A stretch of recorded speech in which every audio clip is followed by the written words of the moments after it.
मुंशी प्रेमचंद की कहानी उद्धार। आजकल विवाह से जुड़ी प्रथाएं इतनी चिंताजनक हो गई हैं कि कुछ भी समझना मुश्किल हो जाता है। इसमें सुधार जरूरी है, लेकिन कम ही लोग ऐसा कर पाते हैं।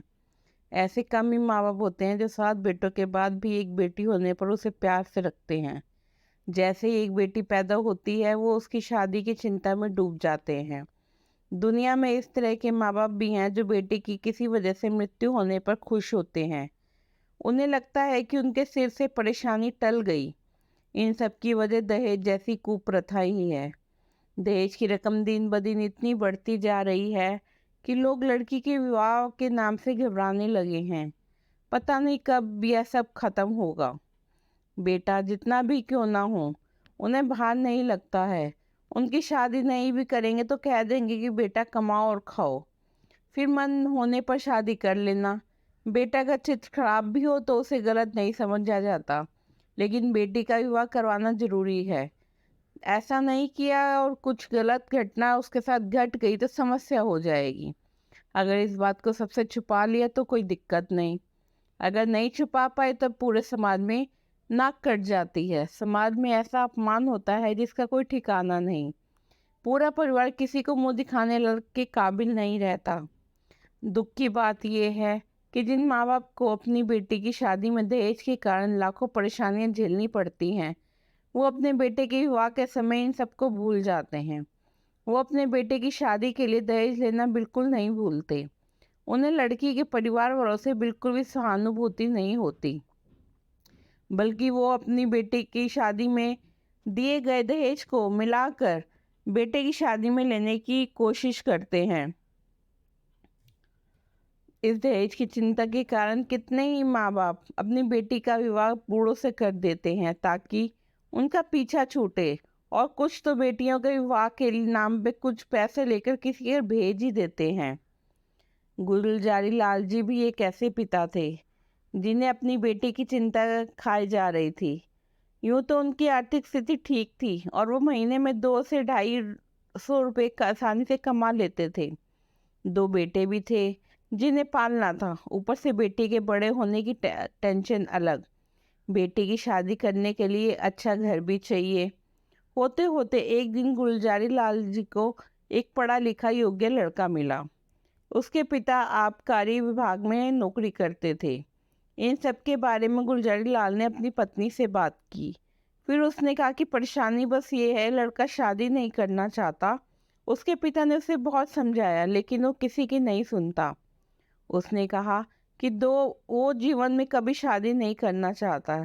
समझ नहीं आ रहा था है कि वो शादी से इतनी नफरत क्यों करता है। गुलजारी लाल की पत्नी ने कहा कि एक दिन उसे बुलाकर अकेले में बात कर लो।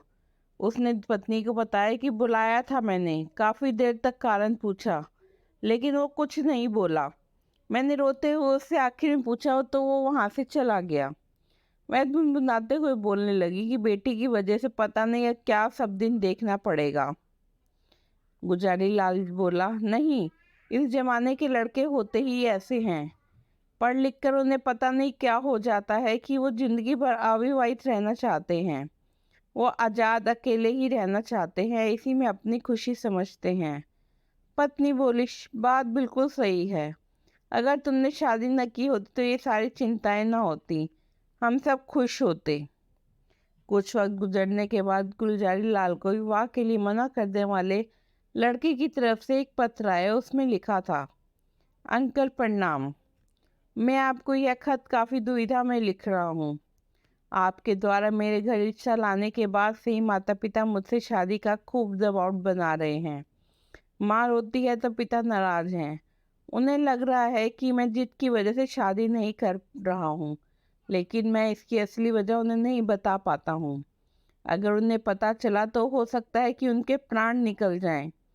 आज मैं अपनी इस गुप्त बात के बारे में आपको बता रहा हूँ, इसे राज ही रखिएगा।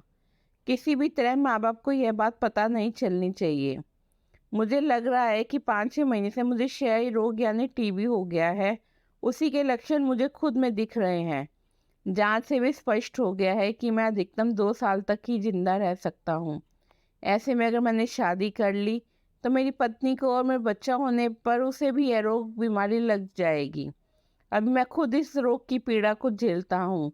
विवाह कर लिया तो सबका दुख होगा। अब मेरा आपसे अनुरोध है कि मुझे किसी तरह के बंधन में मत बांधिए। सेवक हजारी लाल। चिट्ठी पढ़ने के बाद गुलजारी लाल ने अपनी पत्नी से पूछा तो कि तुम्हें क्या लग रहा है। उसकी पत्नी ने कहा कि मुझे लगता है कि ये बहाना बना रहा है। मुझे भी ऐसा ही लगता है। बीमार इंसान वैसा नहीं दिखता है जैसा वो दिख रहा है। जवाब में गुलजारी लाल बोला। पत्नी बोली कि ठीक है, अब भगवान का नाम लेकर शादी कर दो, जो होगा देखा जाएगा। गुलजारी लाल ने कहा, मैं भी ऐसा ही कुछ विचार कर रहा हूँ। गुलजारी लाल की पत्नी ने फिर कहा कि एक बार अभी डॉक्टर को ही दिखा दीजिए। ऐसी बीमारी हुई तो बेटी अम्बा के साथ बुरा होगा। गुलजारी एकदम बोल पड़ा, अरे तुम इन नौजवान लड़कों को नहीं जानती हो, ये सब ऐसे ही बोल रहा है। पत्नी बोली, फिर जल्द से शुभ मुहूर्त निकालकर इनका विवाह करवा देते हैं। इतना सब बताने के बाद भी जब हजारी लाल का विवाह तय हो गया तो उसे बड़ी हैरानी हुई। उसके मन में हुआ कि अब मैं क्या कर सकता हूँ। फिर उसके दिमाग में हुआ कि डॉक्टर का पर्चा इन्हें भेज देता हूँ, लेकिन तब लगा कि नकली पर्चा बनाना भी मुश्किल नहीं होता। ऐसे में वो मेरा विश्वास कैसे करेंगे। उसने सोचा कि सब कुछ जानते हुए भी मैं विवाह करके उस लड़की को विधवा नहीं बनने दे सकता हूँ। परेशान होकर वो अपने माता पिता के पास चला गया। रात का समय था। उसके पिता चारपाई पर लेटे हुए थे। पिता ने उससे पूछा कि बेटा क्या हुआ, तुम परेशान लग रहे हो। हजारी लाल ने कहा कि मुझे आपसे कुछ कहना है। मैंने लंबे समय से एक बात छुपा रखी है। फिर उसने अपनी बीमारी के सारी सी बात बता दी और कहा कि मेरी जिंदगी के कुछ ही दिन बचे हैं। डॉक्टर ने भी मुझे विवाह ना करने की सलाह दी है। हजारी लाल के पिता दरबारी लाल ने अपने बेटे की ओर कुछ देर चौंक कर देखा। फिर कहा कि बेटा, इस स्थिति में तो विवाह शादी करना और जरूरी है। भगवान ना करे तुम्हें कुछ हो जाए, लेकिन विवाह के बाद तुम्हारा बच्चा तो हमारे पास रहेगा। उसका मुंह देखकर ही हम जिंदा रह लेंगे। डॉक्टर सब कुछ नहीं जानते हैं, क्या पता तुम्हें स्वस्थ बच्चा हो। हजारी लाल के पास इन सब बातों का कोई जवाब नहीं था। वो चुपचाप अपने कमरे में आकर लेट गया। 3 दिन बीत गए, लेकिन वो कुछ नहीं कर सका और बारात की तैयारी होने लगी। उसके मन में हुआ कि कैसे माता पिता हैं जो अपनी बेटी को ही इस तरह के रिश्ते में बांध रहे हैं। मेरे माता पिता भी ऐसे ही हैं, उस बेचारी लड़की का क्या दोष है। यह सब सोचकर हजारी लाल उठा और चुपचाप कहीं चला गया। उस दिन के बाद किसी ने दोबारा हजारी लाल को नहीं देखा। उसे ढूंढने के लिए उसके माता पिता ने क्या कुछ नहीं किया। पुलिस को उसका चित्र दिया, आसपास के कुएं में देखा और अखबार में विज्ञापन भी निकाल दिया। कुछ हफ्ते बीतने के बाद रेलवे के पास से कुछ हड्डियां में पड़ी मिली। सबको लगा कि हजारी लाल ने रेल के नीचे आकर अपनी जान दे दी है, लेकिन यह स्पष्ट नहीं था कि वो हड्डियां किसकी हैं। वक्त गुजरा और तीज आया। अम्बा ने भी अपने पति के लिए व्रत रखा हुआ था। तभी अम्बा के पति ने आकर कहा कि तुम्हारे लिए मुंशी दरबारी लाल के यहाँ से तीज का त्योहार आया है। फिर उसके पति ने पूछा, तो ये तुम्हारे कौन हैं।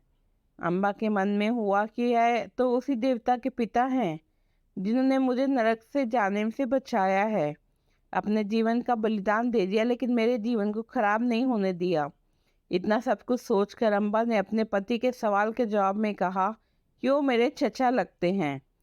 फिर अम्बा के पति ने पूछा कि हजारी लाल कौन है, पत्र में उनका नाम का जिक्र है। जवाब में अम्बा बोली, यह मुंशी दरबारी के पुत्र हैं।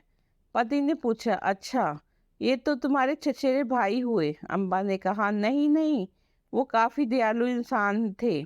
मुझे सुखी जीवन का वरदान देने और डूबने से बचाने वाले इंसान थे। यह सब सुनकर अम्बा के पति के मन में हुआ कि निश्चित रूप से यह कोई देवता होगा। कहानी की सीख, इंसान को स्वार्थ में इस तरह से नहीं पड़ना चाहिए कि उसे और कुछ सूझे ही ना। हमेशा दूसरों के हित के लिए सोचना चाहिए।